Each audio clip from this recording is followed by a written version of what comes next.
Hello students, स्वागत है आपका फिजिक्स विथ इलेक्ट्रॉनिक्स पाठशाला में क्लासिकल मैकेनिक्स के इस ऑनलाइन लेक्चर सीरीज में आज हम लोग एक नया टॉपिक पढ़ेंगे जिसका नाम होगा कॉन्फ़िगरेशन स्पेस। इससे पहले हम लोग 5 लेक्चर देख चुके हैं। आप उन 5 लेक्चर को सीरियल वाइज देखते हुए आइए, तभी आगे की चीज़ें समझ में आएगी। ऊपर दिए गए आई बटन पे आप क्लिक करके उन लेक्चर को आप सीरियल वाइज देख सकते हैं, या डिस्क्रिप्शन बॉक्स में प्लेलिस्ट लिंक है, वहाँ भी आप क्लिक करके उन लेक्चर को देख सकते हैं। क्लियर? तो अब हम लोग देखेंगे कि कॉन्फ़िगरेशन स्पेस क्या होता है। ये जो टॉपिक है ये आपके आगे आने वाले चैप्टर में काफ़ी हेल्पफुल रहेगा। जो आपका चैप्टर है हैमिल्टोनियन, उसमें ये काफ़ी काम आने वाला है। कॉन्फ़िगरेशन स्पेस हो गया, फिर फेज स्पेस, ये सब कॉन्सेप्ट हम लोग पढ़े रहेंगे तो आगे चैप्टर में काफ़ी हेल्प मिलने वाला है। ओके, साथ ही साथ मेरा पूरा कोशिश रहेगा कि इस वीक में आपका जो क्लासिकल मैकेनिक्स का फर्स्ट यूनिट है उसको फिनिश कर दिया जाए, और पूरा कोशिश ये रहेगा कि इसी वीक में मैं क्वांटम मैकेनिक्स का भी फर्स्ट यूनिट स्टार्ट कर दूंगा, और 3-3 दिन हफ्ते में चलता रहेगा। अभी एक वीडियो मिल रहा है, एक टॉपिक में मिल रहा है, लेकिन जैसे जैसे आप समय बीतता जाएगा आप देखिएगा 2-2, 3-3 टॉपिक आपको दिया जाएगा, क्योंकि अभी तो आपका सेशन स्टार्ट हुआ तो ज़्यादा वीडियो देने का कोई मतलब नहीं है।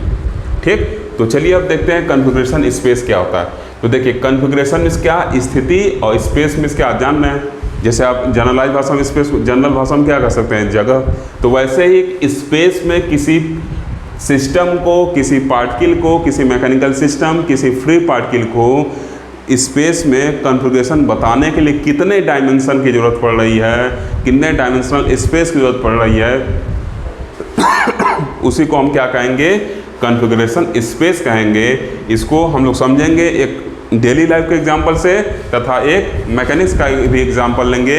जैसे अब तक पीछे समझते हुए आए हैं डेली लाइफ के एग्जांपल से, मैकेनिक्स के एग्जांपल से, वैसे इस वीडियो में भी हम लोग एक डेली लाइफ का एग्जांपल लेंगे और एक मैकेनिक्स का, और आपस में कोरिलेट करके टॉपिक को समझने का कोशिश करेंगे। ठीक, तो सबसे पहले देखिए, मैं बताया था डिग्री ऑफ फ्रीडम में बताया था, जनरलाइज कोऑर्डिनेट में बताया था कि अगर कोई फ्री पार्टिकल है, कोई फ्री पार्टिकल है, तो उसके पोजीशन को बताने के लिए हमको 3 कोऑर्डिनेट की जरूरत पड़ेगी कि एक्स एक्सिस से कितना डिस्टेंस है फ्री पार्टिकल, क्या उस पर किसी तरीके का फोर्स ना लग रहा हो, free from all type of force, कोई उस पर कंस्टेंट ना लग रहा हो। ठीक, तो उस कंडीशन में उस पार्टिकल के पोजीशन को बताने के लिए हमको 3 कोऑर्डिनेट चाहिए कि पार्टिकल का एक्स एक्सिस से कितना दूरी है, वाई एक्सिस से कितना दूरी है, और जेड एक्सिस से कितना दूरी है। तो उसको हम क्या लिख सकते हैं कि for a free particle we need 3 coordinate x y z and to explain its configuration. मतलब इसके कॉन्फ़िगरेशन को, इसके स्थिति को, कॉन्फ़िगरेशन का स्थिति विन्यास, जो आप पढ़ते हैं इलेक्ट्रॉनिक कॉन्फ़िगरेशन पढ़ेंगे केमिस्ट्री में,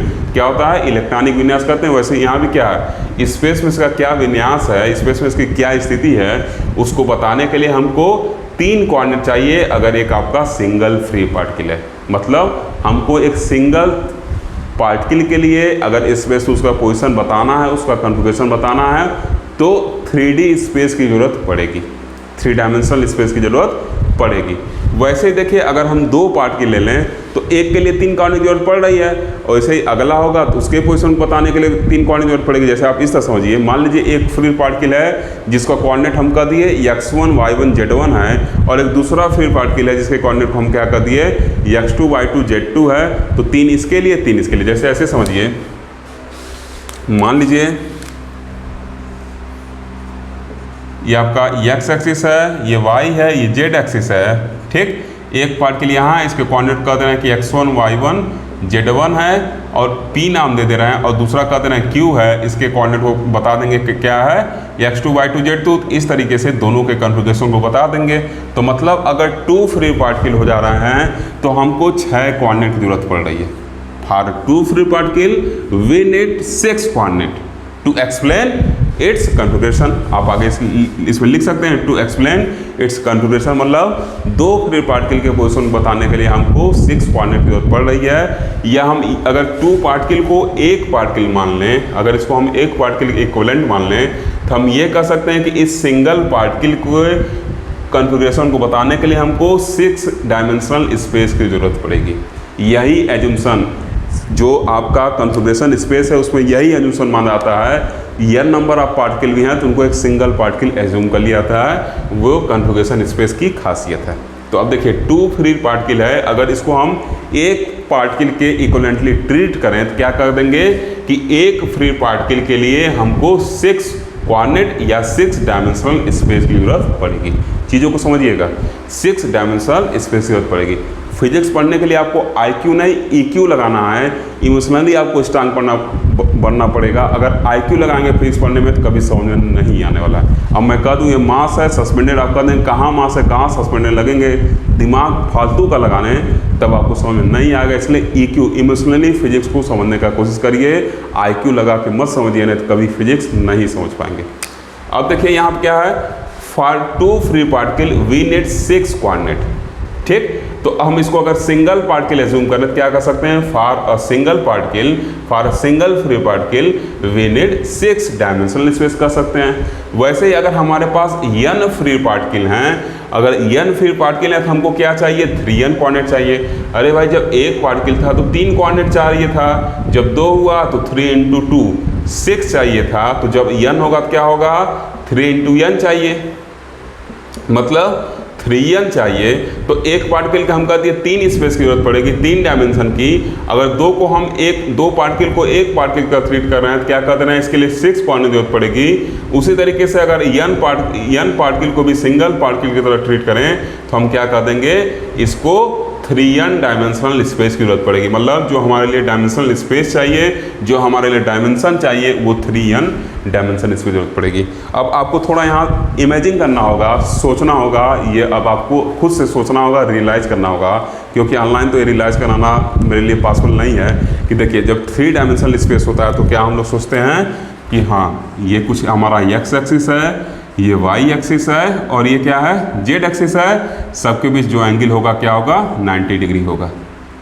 ठीक, ऐसे आप सोचते हैं। इसी तरीके से जब ये x होता है y होता है, एक तीसरा ऐसे बाहर ले लेते हैं, इसको z कर देते हैं, या z को ऊपर ले लेते हैं, इधर कर देते हैं।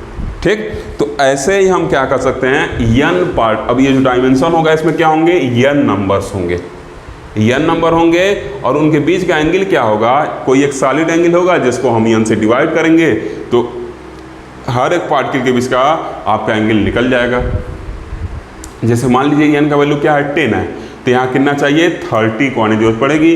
तो इस पॉइंट से क्या होगा, 30 लाइन ऐसे प्लॉट करेंगे और इनके बीच का एंगल क्या होगा, वो डिपेंड करेगा कि आपका 30 पॉइंट ये है, उसको जो सॉलिड एंगल है उसे डिवाइड कर देंगे तो हर एक कोऑर्डिनेट्स के बीच का एंगल क्या होगा, आपका निकल जाएगा। क्लियर, उम्मीद करता हूँ आप इसको सोच रहे होंगे जो मैं ये चीज़ बता रहा हूँ। अब देखिए अगर इन n पार्टिकल को इक्विवेलेंटली हम अगर सिंगल पार्टिकल माने, equivalently we can describe the case of n free particle as a single particle moving in 3n dimensional space. इन्हीं पार्टिकल को हम एक सिंगल पार्टिकल तरह ट्रीट करें और उसको मान ले रहे हैं कि वो क्या कर रहा है, 3n डायमेंशनल स्पेस में मूव कर रहा, मतलब उसको 3n डायमेंशनल स्पेस चाहिए। ठीक, मुझे जहाँ तक लगता है अभी आप इन सब चीज़ों से अपने आप को कोरिलेट नहीं कर पा रहे होंगे, तो आइए चलते हैं एक डेली लाइफ एग्जाम्पल और एक मैकेनिक्स एग्जाम्पल पर, और वहाँ से आपको एक बार समझाने की कोशिश करते हैं। उम्मीद है कि आप इस चीज़ को वहाँ से ज़रूर समझेंगे।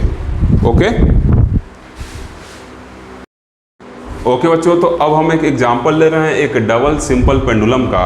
तो देखिए इसमें क्या मान ले रहे हैं कि एक सिंपल पेंडुलम है और उस एक सिंपल पेंडुलम पहले यहाँ पे है, फिर उसके नीचे से जो बाब है उसमें से क्या किया गया है, एक दूसरा पेंडुलम सस्पेंडेड किया गया है। इसी सिस्टम को हम क्या कहेंगे, डबल पेंडुलम सिस्टम कहेंगे, डबल सिंपल पेंडुलम है।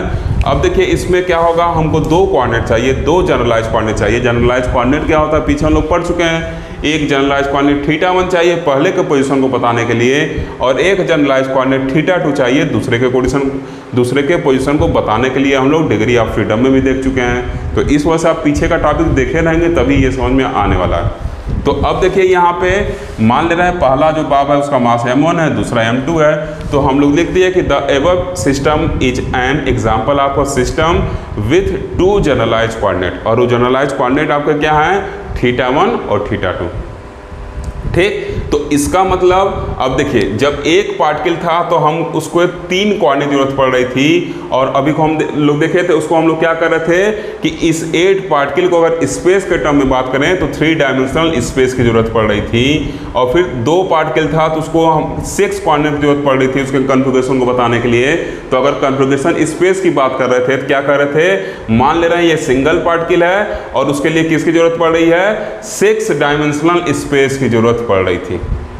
मतलब 6 कोऑर्डिनेट था तो 6 डायमेंशनल स्पेस की जरूरत पड़ रही थी, 3 कोऑर्डिनेट था तो 3 डायमेंशनल स्पेस की जरूरत पड़ रही थी, और n पार्टिकल का केस हम लोग देखे थे तो उसमें 3n डायमेंशन कोऑर्डिनेट की जरूरत पड़ रही थी, तो हम लोग क्या कहते हैं कि 3n डायमेंशनल स्पेस की जरूरत पड़ेगी। उसी तरीके से यहाँ पर 2 कोऑर्डिनेट हैं, इसका मतलब क्या है, हमको 2 डायमेंशनल स्पेस की जरूरत पड़ेगी, और वो क्या होंगे, θ1 और θ2 होंगे। तो उसको हम प्लाट भी कर सकते हैं, अगर प्लाट करना चाहें तो कैसे प्लाट कर सकते हैं, उसको हम कह सकते हैं कि ये जो 2 डायमेंशनल 2 कोऑर्डिनेट हैं, तो इस सिंपल पेंडुलम के मोशन को, इसके कन्फिगरेशन स्पेस को डिफाइन करने के लिए भी डिटेल में कन्फिगरेशन स्पेस को देखा जाएगा। क्या होगा, 2 कोऑर्डिनेट की जरूरत पड़ेगी, और वो दोनों कोऑर्डिनेट हैं क्या आपके जनरलाइज कोऑर्डिनेट हैं, तब तो कोई टेंशन की बात ही नहीं है, क्योंकि जब जनरलाइज कोऑर्डिनेट हैं तो अपने पास सारा इन्फॉर्मेशन रखेंगे, डिग्री ऑफ फ्रीडम और कंस्ट्रेंट के साथ कंफर्टेबल वगैरह सब कुछ रहेंगे। ये हम लोग देखे थे। तो ये आपका θ1 हो गया, और मान ले रहे हैं θ2।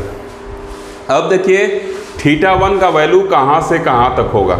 ये θ1 जो है मैक्सिमम क्या होता है, यहाँ जा सकता है इधर, ये पेंडुलम मैक्सिमम यहाँ जा सकता है, चूंकि ये फिक्स सपोर्ट है, और या तो मैक्सिमम इधर जा सकता है। मतलब अगर ये राइट हैंड साइड को हम पॉजिटिव मानते हैं, पॉजिटिव एक्सिस, तो θ1 का जो लिमिट होगा वो क्या होगा,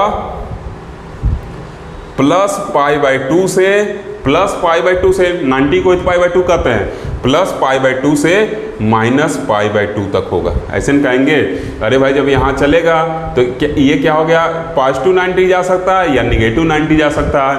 तो ये क्या हो गया, जो θ1 का लिमिट होगा वो आपका क्या होगा, +π/2 से -π/2 होगा। इसी तरीके से अगर θ2 के टर्म में हम बात करेंगे, θ2 का कोऑर्डिनेट क्या होगा, तो अब देखिए ये रिजिड सपोर्ट नहीं है, ये तो हिल रहा है ना ऊपर वाला पेंडुलम तो ऊपर वाला एक्सीलेट करेगा, लेकिन पहले वाले पेंडुलम के लिए रिजिड था, लेकिन दूसरे वाले के लिए रिजिड नहीं है, खुद भी हिल रहा है। तो इसका मतलब इसका वैल्यू कहाँ से कहाँ तक हो सकता है, ये जो वैल्यू है, अब सोचिएगा, इसको इमेजिन करिए, ये जो पूरा टॉपिक है कन्फिगरेशन स्पेस, ये इमेजिनेशन के ऊपर ही डिपेंड है। अगर आप इमेजिनेशन पावर आपका अच्छा है तो आप समझ जाएंगे इसको। अब देखिए ये मैक्सिमम कितना जा सकता है, ये मैक्सिमम आपका 180 मतलब +180 से -180 तक जा सकता है। बात समझ रहा है, ये पूरा यहाँ तक जा सकता है। ये जो आपका पेंडुलम चूंकि ये फिक्स है नहीं, तो ये पूरा 90 तो जाएगा, 90 के साथ साथ 180 भी जा सकता है, फिर इधर 90 जा सकता है, 90 के साथ साथ -180 जा सकता है। इसका मतलब जो θ2 का वैल्यू होगा वो क्या होगा, +π से -π तक होगा, मतलब +180 से -180 डिग्री तक क्या होगा, θ2 का लिमिट होगा। और θ1 का लिमिट क्या होगा आपका, 90 से -90, +90 से -90। एक बार फिर से समझिए, देखिए ये पेंडुलम है, ये तो ये क्या है, फिक्स है नहीं आपका, तो ये आपका क्या होगा, देखिए 0 से, अगर इसको जब रेस्ट पोजिशन पर 0 माने तो 0 से 180 इधर जा सकता है, 180 हो गया पूरा चला तो, और फिर ऐसे ही इधर जा सकता है आपका, ठीक। तो 180 इधर जा रहा है, 180 इधर जा रहा है, तो हमारा क्या होगा, जो पॉजिटिव साइड चलेगा वो पॉजिटिव +π, और जो निगेटिव वाला होगा उसको क्या करेंगे, -π मान लेंगे। आपको पता, ये सब तो आप जान ही रहे हैं, ठीक। तो ऐसे क्या होगा, ये +π से -π, आप सिंपली समझिए ना, यहाँ से देखिए ऐसे चल रहा है, पाई डिस्टेंस चला, फिर इधर भी क्या होगा, पाई डिस्टेंस चलेगा। इसका मतलब क्या होगा, जो ये कोऑर्डिनेट होगा क्या होगा आपका, पॉजिटिव मतलब +π से -π तक होगा। क्लियर है। अब देखिए आगे जब इसको देखा जाए तो अब यहाँ से एक हम एग्जाम्पल कंसिडर कर रहे हैं डेली लाइफ का, उससे इसको समझने की कोशिश करते हैं। मान ले रहे हैं कि 3 रूम है, 3 रूम है, R1, R2 और R3, 3 रूम है, R1, R2, R3, और तीनों रूम में 4 कलर की चेयर रखी हुई है, रेड, ब्लू, ग्रीन और येलो। चारों रूम में 4 कलर की चेयर रखी है, रेड, ब्लू, ग्रीन, येलो, और इसमें भी रेड, ब्लू ग्रीन येलो। अब हम क्या कर रहे हैं, कुछ कंडीशन लगाएंगे। मान ले रहे हैं कि कोई एक यक्स पर्सन है, यक्स क्या है, एक पर्सन है जो क्या हो रहा है, मान ले रहे हैं कि यक्स पर्सन है जो इस रूम में क्या हो रहा है, जाएगा। ठीक, यक्स पर्सन मान रहे हैं जो क्या होगा, इस रूम में जाएगा। ओके, तो अब देखिए इस यक्स के लिए हम कुछ कंडीशन लगा रहे हैं। यक्स के ऊपर कुछ कंडीशन लगाएंगे। पहला कंडीशन क्या लगाएंगे कि यक्स कैन चूज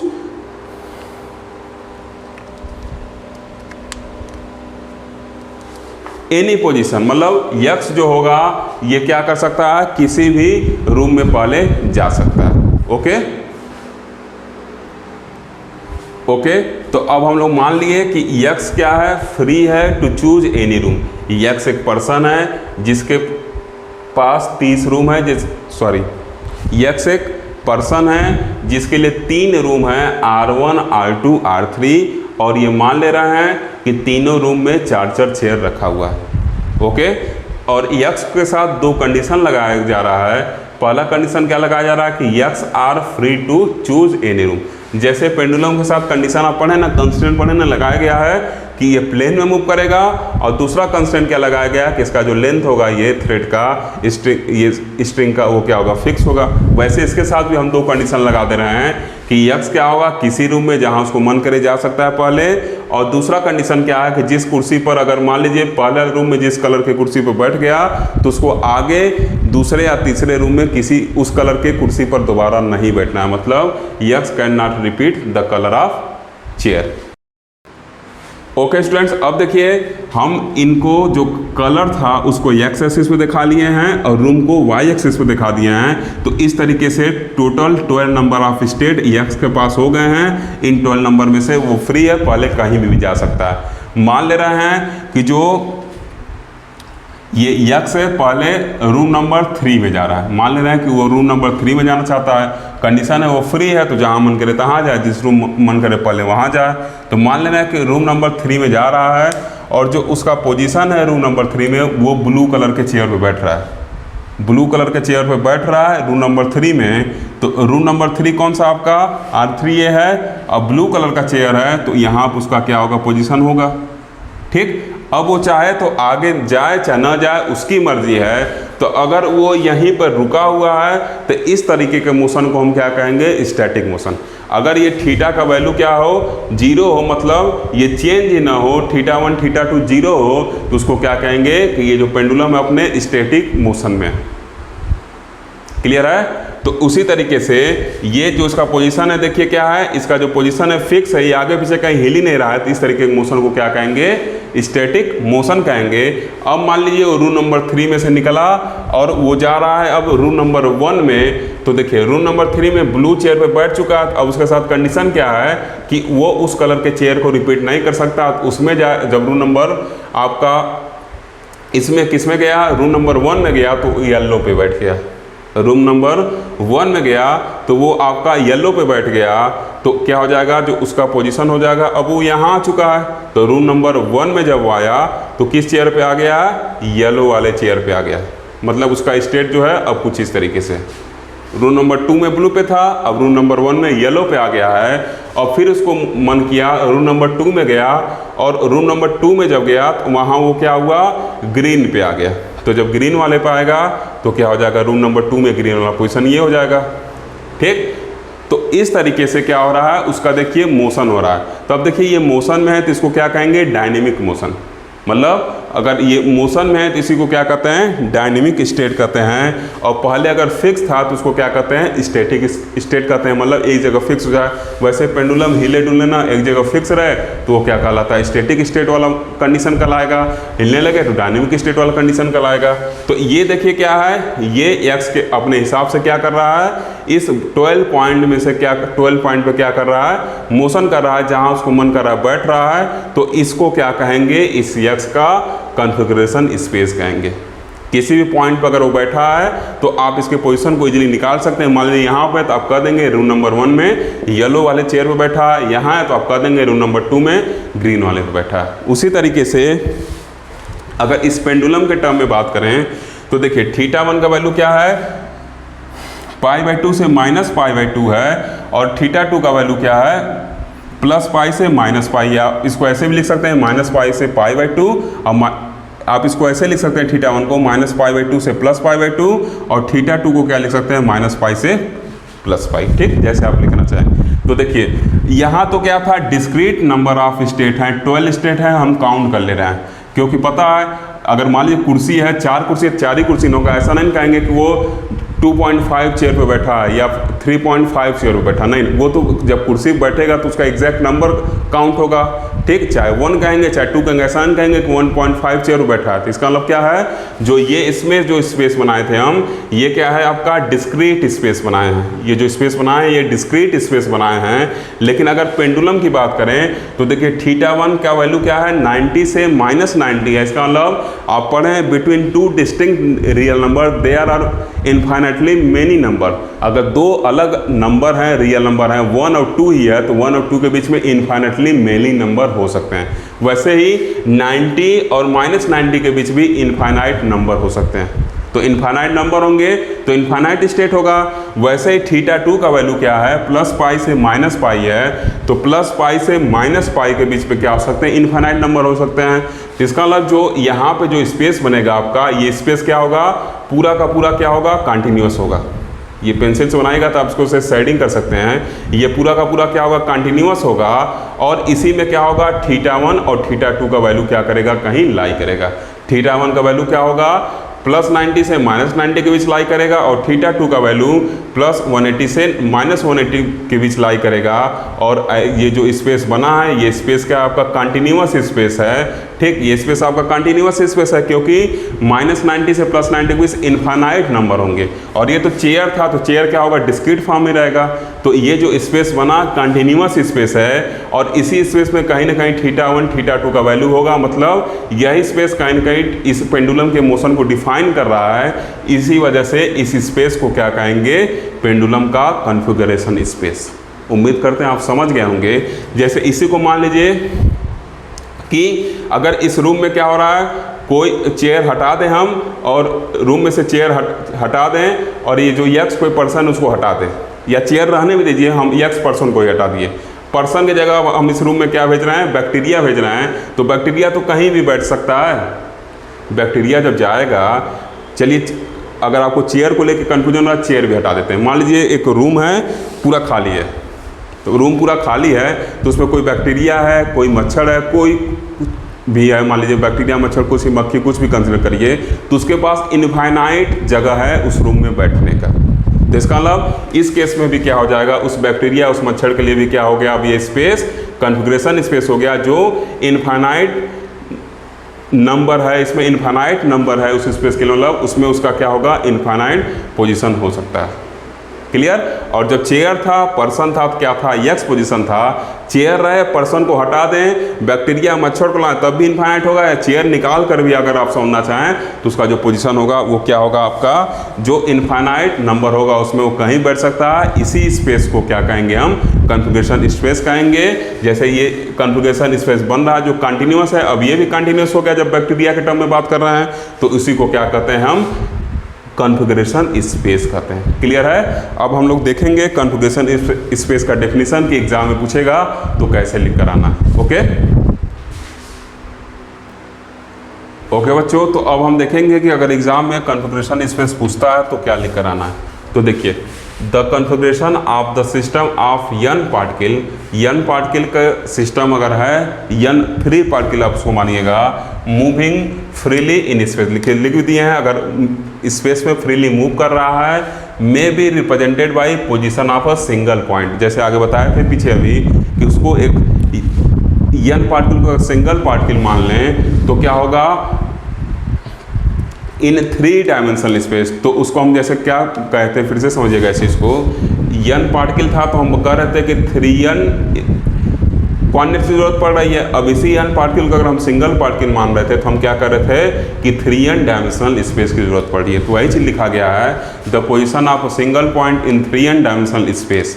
अगर मैं क्या करें, n पार्टिकल को जो स्पेस में मूव कर रहा है उसको एक पोजीशन ऑफ सिंगल पार्टिकल से रिप्रेजेंट करें इन 3 dimensional space which is called configuration space of the system. मतलब अगर ये n पार्टिकल है, इसको सिंगल पार्टिकल से रिप्रेजेंट करें तो इसके कॉन्फ़िगरेशन को बताने के लिए हमको 3n डायमेंशनल स्पेस की ज़रूरत पड़ेगी, और यही जो 3n डायमेंशनल स्पेस होता है उसी को हम क्या कहते हैं, कॉन्फ़िगरेशन स्पेस कहते हैं। जैसे अभी हम लोग देखे कि x जब चेयर पे बैठ रहा था, तो अगर x को हम सिस्टम मान लें तो इस टाइम जो सिस्टम था उसको डिफाइन करने के लिए 12 स्टेट की ज़रूरत पड़ रही थी हमको, ठीक। वैसे हम लोग पेंडुलम का देखे थे कि जब पेंडुलम था तो उसको जो स्पेस बन रहा था इनफाइनाइट पोजीशन था, इसमें इनफाइनाइट नंबर ऑफ थीटा का वैल्यू था, थीटा का वैल्यू जो था इनफाइनाइट नंबर में था तो कहीं बैठ सकता है। तो जो स्पेस बना था उसके पेंडुलम के पोजीशन को बताने के लिए, कॉन्फ़िगरेशन बताने के लिए उसको कॉन्फ़िगरेशन स्पेस हम कह दिए थे।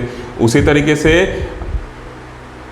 आप एक पार्टिकल है तो उसके पोजीशन बताने के लिए क्या कर देंगे कि 3 डायमेंशनल स्पेस की जरूरत पड़ेगी, ठीक। तो आगे इस डेफिनेशन का अगर आप चाहें तो लिख सकते हैं। फॉर एग्जांपल अगर कोई एक फ्री पार्टिकल ऐसे फिगर बना के लिख लीजिएगा कि अगर कोई एक पार्टिकल है उसको 3 डायमेंशनल स्पेस में फ्री है मूव करने के लिए, तो उसके लिए क्या होगा, जो कॉन्फ़िगरेशन स्पेस होगा वो क्या होगा, 3 होगा, अभी स्टार्टिंग में बताए थे। और 2 पार्टिकल है तो उसके लिए क्या होगा, कॉन्फ़िगरेशन स्पेस जो होगा क्या होगा, 6 होगा। मतलब 6 डायमेंशनल स्पेस की क्या होगी, ज़रूरत पड़ेगी। क्लियर है? क्यों? क्योंकि 2 पार्टिकल को जो हम कॉन्फ़िगरेशन स्पेस डिफाइन कर रहे हैं तो एक सिंगल पार्टिकल मान के डिफाइन करते हैं। क्लियर? तो ये सब चीज़ें आपकी थी कॉन्फ़िगरेशन स्टेट में। अब आगे हम लोग दूसरे दिन नया टॉपिक पढ़ेंगे। अगर आपको वीडियो अच्छा लगा हो तो चैनल को लाइक करिए, शेयर करिए और सब्सक्राइब करिए। Okay, thank you for watching.